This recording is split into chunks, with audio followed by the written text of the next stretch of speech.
আসসালামু আলাইকুম। সবাইকে নতুন একটা ভিডিওতে স্বাগতম। আজকে মূলত আমি যেটা নিয়ে কথা বলবো সেটা হচ্ছে গাড়ির ফগ লাইট। এই যে দেখেন আমার গাড়ির ফগ লাইট এখানে আমি লাগিয়েছি। তো আমি অনেক আগের ভিডিওগুলোতে বুঝলাম যে এই গাড়ির যে হেডলাইটের আলো, এই আলোতে হাইওয়েতে চলার উপযোগী না। তো যেহেতু এটা হাইওয়ে চলার উপযোগী না, তো আপনার জন্য খুবই সমস্যা হয়। বিশেষ করে অপোজিট সাইডের গাড়ি যখন লাইট দেয় তখন মনে হয় কিছু দেখা যায় না, মানে অন্ধকারের উপরে আপনার আন্তর্জাতিক উপরে গাড়িটা ধরে রাখতে হয়।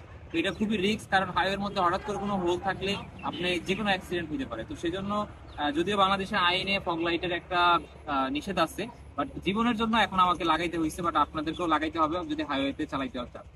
ফগ লাইট নিয়ে যেটা বলবো যে বাজারে অনেক ধরনের ফগ লাইট আছে। তো ফগ লাইটের মধ্যে আমি একদম ভার্সন লেটেস্টটা লাগিয়েছিলাম আর কি। ভার্সন কোনটা লাগিয়েছিলাম ঠিক মনে নেই, আপনাদেরকে আমি স্ক্রিনশট দিয়ে দিব। তো যেটা লাগিয়েছিলাম সেটা প্রাইস পড়ছিল 4700 টাকার মতো, এবং 300 টাকা লাগানো ফি পড়ছিল। তো এটা আমি মা এন্টারপ্রাইজ থেকে নিয়েছিলাম। সবাই ম্যাক্সিমামই জানেন যে ওইখান থেকে ম্যাক্সিমাম ফগ লাইট মানুষ কিনে। তো যেটা হয় আর কি, ওরা আরেকটা জায়গা থেকে 300 টাকা দিলে ওরা ওইখান থেকে লাগায় দেয় আর কি।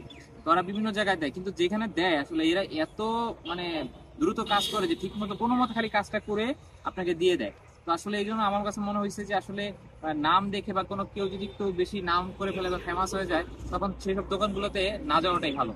সেটা বলবো যে ওয়ার্কশপ যেটাই হোক, মানে দোকান হোক ওয়ার্কশপ হোক যেটাই হোক, এদের কাছে না যাবে। এরা আসলে তখন আর মানুষকে সেইভাবে দাম দেয় না। তো এই যে মা এন্টারপ্রাইজ থেকে আমি যাওয়ার পর এটা দেখলাম, তারা যে এখানে আমাকে পাঠাইলো, মানে তারা আমাদেরকে কোনো ডিমান্ড ওই রয়্যাল এনফিল্ডের মাড গার্ড লাগাবে ওদেরকে নিয়ে ওরা খুব ব্যস্ত, কারণ ওগুলাতে তো প্রচুর টাকা পয়সা ওরা পায়, লাভ পায়। এখানে একটা লাইট লাগাইতে 300 টাকা নেয়, এটা ওদের জন্য খুব একটা লাভজনক না, 10 মিনিটের কাজ যদিও। কিন্তু তারা এটা আসলে খুব তুচ্ছতা ছিল করে। তো কোনো মতে আমাকে লাগিয়ে দিল। তো লাগিয়ে দেওয়ার পরে আমি যখন হাইওয়েতে চলে আসলাম, রাতের বেলা জ্বালাইলাম, কারণ দিনের বেলা লাগাইছিল তখন আমি বুঝতে পারিনি আলোটা কেমন। তখন দেখলাম যে লাইটের আলো এখানে পড়তেছে, সামনে যাচ্ছে না। তারপর আবার ঠিক করলাম নিজেই কষ্ট করে কোনো মতে। তো এখন মোটামুটি ঠিক হয়, কিন্তু হাই বিম দিলে অনেক উপরের দিকে উঠে যায়। আপনাকে একটা ভিডিওতে আমি দেখাই দিব না রাতে কিরকম হয়। তো এই হলো অবস্থা। তো আপনারা যারা ফগ লাইট লাগাবেন, ভালো একটা সার্ভিস সেন্টার থেকে আপনারা একটু লাগিয়ে নেবেন কষ্ট করে। যখন সার্ভিসিং করে দিবেন তখন ফগ লাইটটা নিয়ে যাবেন, তখন একসাথে লাগানোর চেষ্টা করবেন। ওইরকম ওই যে বংশালের ওইসব দোকানগুলোতে যেটা হয়, ওরা খুব তাড়াহুড়ো করে কাজ করে, ওদের কাজের কোয়ালিটি খুব একটা ভালো হয় না। আর বিশেষ করে এটাও বলবো যে বেশি নাম করা দোকানগুলো অ্যাভয়েড করাই ভালো। সব দোকানে একই মাল দেয়, একই জিনিস দিয়ে বিক্রি করে, কেউ দোকানের মাল বানায় না। সো এইগুলো ওই যে অনেক মানে আমাদেরকে একটা ভুল বুঝায়, একটা মোটিভেট করে আমাদেরকে যে এই দোকান থেকে কিনতে হবে, না হলে আমরা ঠকে যাবো। আসলে ঠকার কিছু নেই, অনলাইনে দিলে আপনি সবকিছু পেয়ে যাবেন। তো এই হলো ফগ লাইট। আর ফগ লাইটের কারণে ব্যাটারি কোনো ডাউন বা স্টার্টের কোনো সমস্যা এই পর্যন্ত হয় নাই। সো এগুলো অনেক শুনতাম যে ফগ লাইট লাগালে নাকি ব্যাটারি ডাউন হয়েছে, সো এই পর্যন্ত আমার হয়নি। সো আপনারাও নিশ্চিন্তে থাকতে পারেন। সো যারা ফগ লাইট লাগাবেন, মার্কেটে অনেক ধরনের ফগ লাইট আছে, তো চেষ্টা করবেন একটু ভালো টাইপের ফগ লাইটটা লাগাইতে, যাতে কারণে একবারে লাগাবেন অনেকদিন যেন টেকসই হয়। ধন্যবাদ সবাইকে, দেখা হবে নতুন কোন ভিডিও। এটা হচ্ছে আমাদের হেডলাইটের আলো, যে আলোতে আপনি আসলে যখন রাস্তায় চলবেন খুব বেশি দেখা যায় না।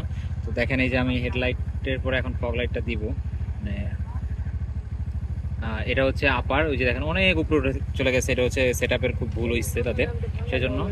আর এই যে হচ্ছে আপনার মেইন লাইট, ফগ লাইট, যেটা দিয়ে ক্লিয়ার দেখা যায় এখন। এবং এটা আসলে দরকার, কারণ হাইওয়েতে এরকম দূর পর্যন্ত দেখতে হইলে, আপনাকে স্পষ্ট দেখতে হইলে আপনাকে এই ফগ লাগাই নিতে হবে। দেখেন ফগ অফ করতেছে, দেখেন এখন আলোটা এখন মনে হচ্ছে একটু বেশি, কিন্তু আপনি যখন মেইন রাস্তায় যাবেন তখন আরো কম মনে হবে।